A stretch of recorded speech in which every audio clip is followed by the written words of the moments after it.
నమస్కారం, మీరు చూస్తున్నది 7 ఇండియా టీవీ. ఈ రోజు అమరావతి అసెంబ్లీ హాల్లో జరిగిన ముఖ్యమైన సంఘటనలను ఇప్పుడు ప్రత్యక్షంగా మీకు అందిస్తున్నాం.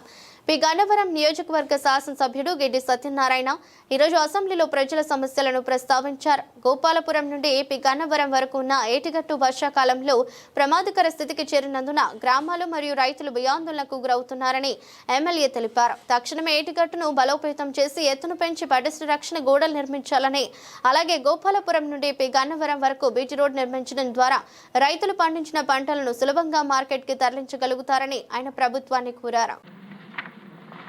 ధన్యవాదాలు అధ్యక్ష. పి గన్నవరం నియోజకవర్గం ఇది నదీ పరివాహక ప్రాంతంగా వశిష్ఠ గోదావరి ఎడమవైపున ఉన్నటువంటి ఏటుగట్టు, అది గోపాలపురం నుండి పి గన్నవరం వరకు ఉన్నటువంటి ఏటుగట్టు వరదల టైంలో ప్రమాదానికి గురయ్యే పరిస్థితి ఉన్నది అధ్యక్ష. అది మంత్రివర్యులు 86లో చేసామంటున్నారు. అయితే దాని తర్వాత చాలాసార్లు వరదలు రావడం జరిగింది. ఈ మధ్యకాలంలో మేము అది పరిశీలిస్తే అక్కడక్కడ గండిపడే ప్రమాదం కూడా ఉన్నదని చూడటం జరిగింది.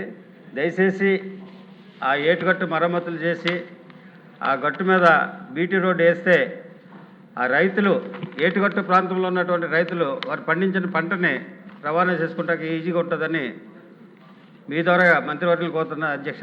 దయచేసి ఆ గట్టును మరమ్మతు మాత్రం చేయవలసినటువంటి పరిస్థితి ఉన్నది అధ్యక్ష.